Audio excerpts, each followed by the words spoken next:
Beast Wars. Running from 1996 and as late as 2001, this was my childhood line. Yes, I have a lot of nostalgia for the bombastic Generation 2, but this is the line where I started getting the figures myself. Because of this, Beast Wars will always have a special place in my heart, and I want to share that with all of you. So welcome to Beast Wars Backtrack. Hello everyone, and welcome to the first Beast Wars Backtrack here on Shelf Space. I'm your host, Ross13, and today we are looking at the first of the Beast Wars 10th anniversary figures. Specifically, this is Waspinator.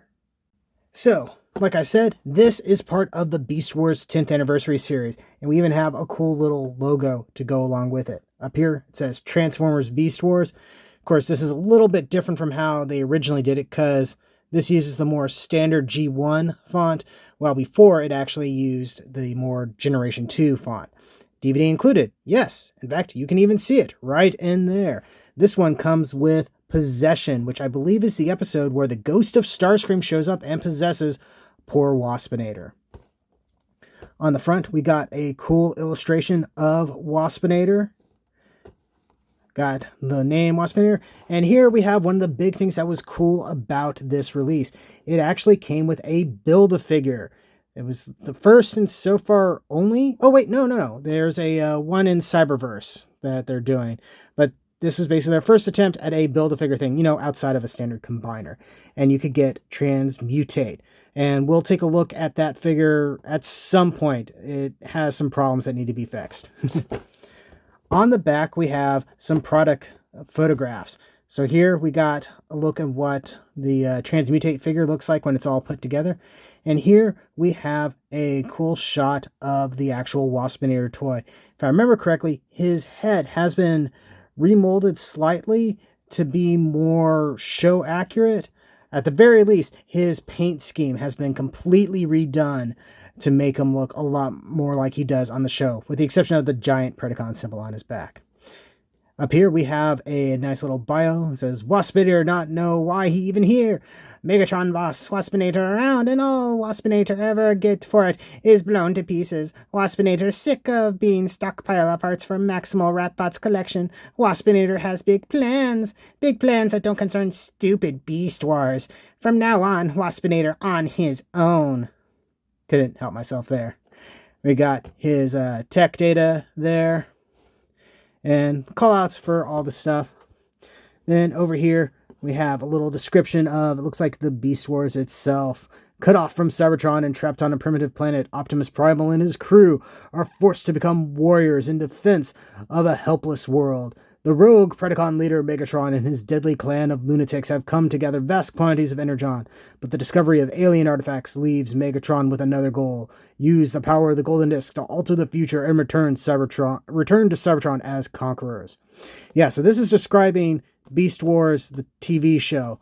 The description of things on the original toys was a little bit different from the actual TV show. So on this side, we have the usual like Hasbro information and callouts for other figures. So we got Cheetor and Rhinox here. And a callout for the Transformers Collectors Club. That is long gone now. And this side, just some little windows so you can see the top of the figure. Let's see, and when did this come out again? 2005. So I think technically this came out like just before the 10th anniversary. But yes. All right. Enough of the box. Let's take a look at the figure itself. So here is good old Waspinator in his wasp form. And it looks pretty cool, I think. It doesn't exactly sit flat per se, but it works. Whoop, little too flat there, Wasp. Anyway, the main thing they did on this figure was they redid the paint scheme on it.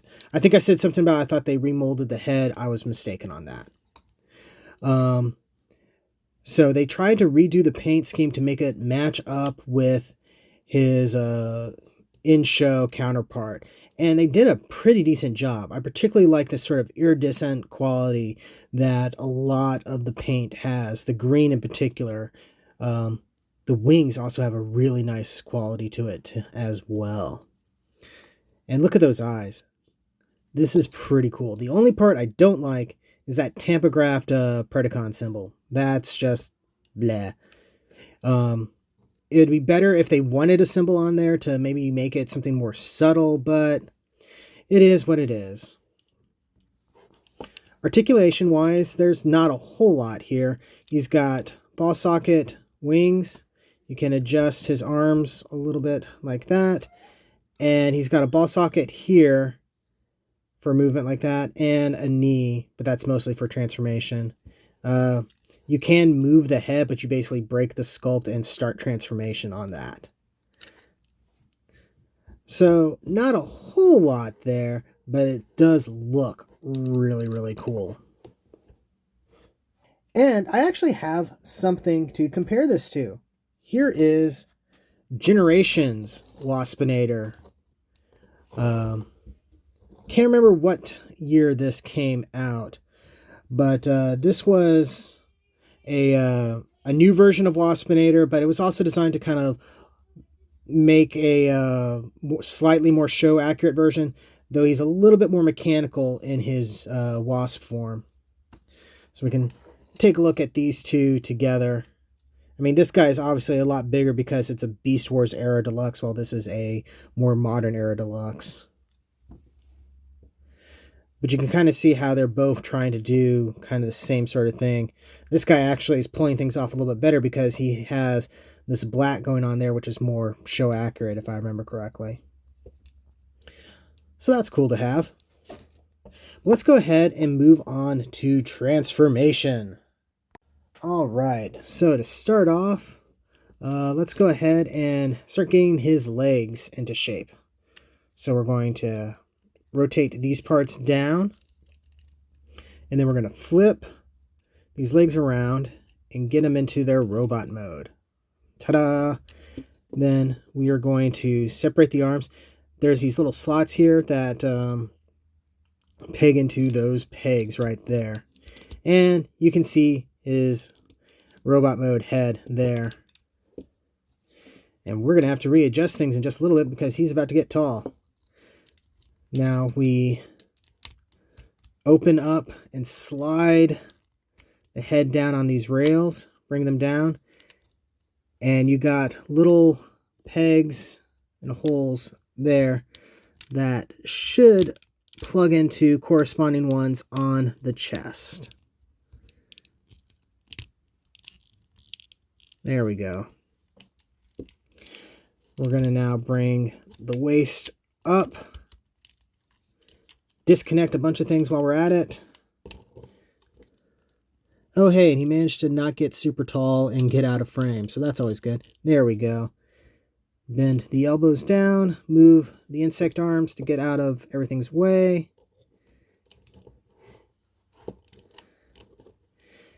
And there you have a very back-heavy Waspinator. Because of the ball socket knees, they're not super strong. So you kind of have to position him just right, otherwise he will try to fall over. Either that or have something behind him to prop him up. But yeah, so he looks pretty cool in this form. Though you kind of have to have an appreciation for the aesthetic that early Beast Wars toys had. So this is where the comparisons to his show model kind of fall apart, because they took a lot of liberties with the show models, so things look very weird. So like the insect arms are huge on here. I think this was colored differently. The head sculpt, while similar, is very different from the final version. Still have that Predacon symbol. Yeah. But it is better than the original Waspinator, which sadly I don't have a copy of to compare. Now, one of the cool things with these early Beast Wars toys was that they did have weapon storage.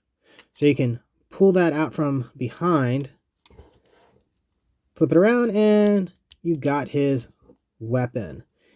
And you can, let's see if I can do this without breaking anything. There we go.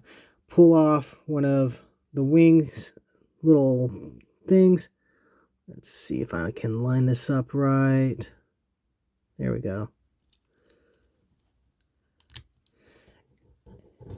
And now he is ready to shoot things. Bump the camera. Pretty cool. That was something that I really liked about early Beast Wars toys, was this whole the concept of storing their weapons and even their missiles and stuff inside the bot, either in the beast mode or in the robot mode. And that way everything had a place, and you would very rarely lose anything unless you deliberately separated them. Another neat thing about this, because I keep on referring to this as an early Beast Wars toy. This was one of the first waves, if you will. And a lot of the deluxe and up class ones had a head switching gimmick. So you would have a mutant head, which is actually what Waspinator's normal head is, and a robot head. And so they had various different ways of switching them out. This one just rotates things around. Others had like little masks and stuff like that. And so you can have this head, which is even fully painted, which is nice. They didn't have to do that, especially since this is being sold as more of a show-accurate thing. This is also the head that was used for Waspinator's repaint Buzzsaw. So I suppose if you want, you could display it like this and say it's Buzzsaw. Though he was more yellow and purple than this green and yellow color scheme. But that's just a neat thing, and I've always kind of dug it. I tended to think of them as like battle mode heads or something. When things got really serious, they would switch into that head for some reason.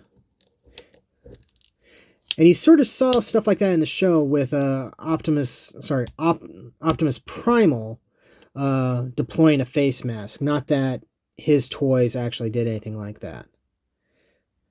Articulation-wise, I forgot about that. He's got ball sockets for his shoulders, and you got a little bit of butterfly joint here because of transformation. You got a single jointed elbow, which can go complete, can kick up pretty good, and he's got a single jointed, I keep bumping into things again, got a single jointed ball socket knee, but pretty decent bend, no ankle tilt or anything like that, no waist articulation, and head is on a ball socket joint that goes into the torso, so you can rotate it around and have him go, Waspinator have a headache in his whole body. And you still have the same articulation on the wings. Though, let's see, you can't bring them up super high in this form. But since we compared him to his Generations version, let's go ahead and get that one out real quick. And here he is next to his Generations counterpart. Interestingly enough, they're approximately the same height, give or take. This guy still has a whole lot more plastic in him. But it's kind of neat to see these two together like this. Again, he's designed to be a lot more mechanical-like, but he does invoke a lot more of the show model than this guy does. Of course, that's by virtue of the fact that he came out way after the show.